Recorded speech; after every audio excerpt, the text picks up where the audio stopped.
Santali net set WB TET PTET YouTube channel कौन सनाम पटो को सागुन दाराम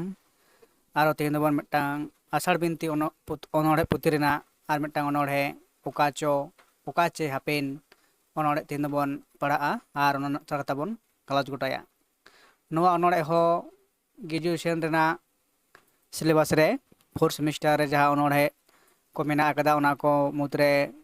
आषाढ़ बिनती अनोड़े नोआ टांग अनोड़े हो सिलेबस रे सिलेट मेना आकदा तो नोड़े बन पढ़ाआ पढ़ा कते बन नेला जे चेत साताम चेतान रे नोआ अनोड़े दो अनोड़िया नोड़े तुरंत सुतम नोआ अनोड़े दोय गाबान आकदा चलो तो पुरु थारा बन नेल लगी चेत मेने कना जे बद उपल चोरा घाट रे उनुमुआ लौको तलांग करो मेका फल जुदी ओनागे अमन चापी लेना गुड़गु धीरी बाहा बांदेला रे बाहा तुलम उनुम लेना तोड़े पुखरी रे एनहो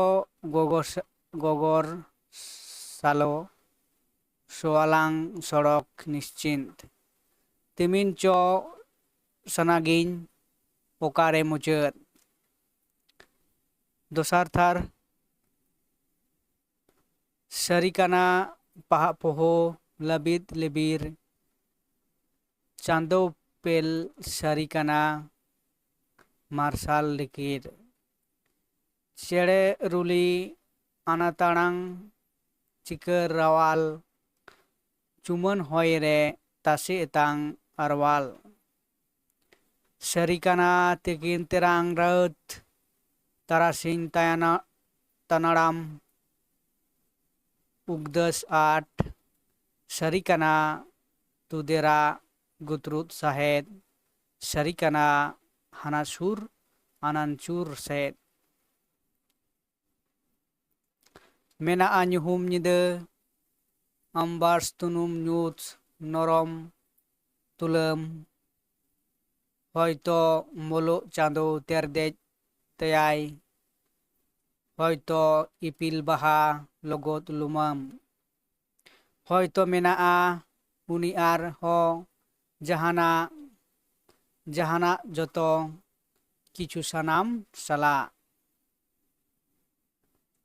काचतेगे जियन नुरमुत काते नुरगुम नहमारे सड़क दो सोयालांग लेबेद लैंडेत बुरु रे लौक जरती आम आर इन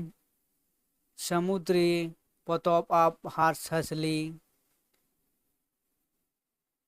अनातु आसेस जियन लेका दुरंग आसेस जीवी जियली रे मा जागे ठोप मिदबार आसेस हटिंग रेला बेथार रे थार सिरम रहेत सरो काराम रे मिदो मेदलांग फतो कांखा कानासो सुतो सुरुज सुतम साव पित्तत मिदो शर्मा केरारिल लिल लुगड़ी रे हॉर्स तासे सकाम एवेर खान आरहो ओकार बेर लावेर लेवेर जड़ी जीविस जड़ी साक सादा सागर सेरेन अंतु आसेस जियोनाका दुरंग आसेस ओकारे मुचद आम इन जुगे जुग रेन ओका खन ओकाचो हापेन नोआ ताहे कना ओकाचे हापेन अनोड़े मन पढ़ाव केदा नोंडे पढ़ाव कते जहाँ बडाय नामोग कना जे सुडिंग मथे तबन गालमारावा बतु फेल चोरा घाट रे उनुमो लौका तलांग तो नोड़े दो अकिन गे त्री पुरुष से जुरीपारी लिकाते नोड़े अनोड़िया उनकिन ना दुलार ना कथा नोड़े एवं उनकिना जहाँ ताड़ाम डहार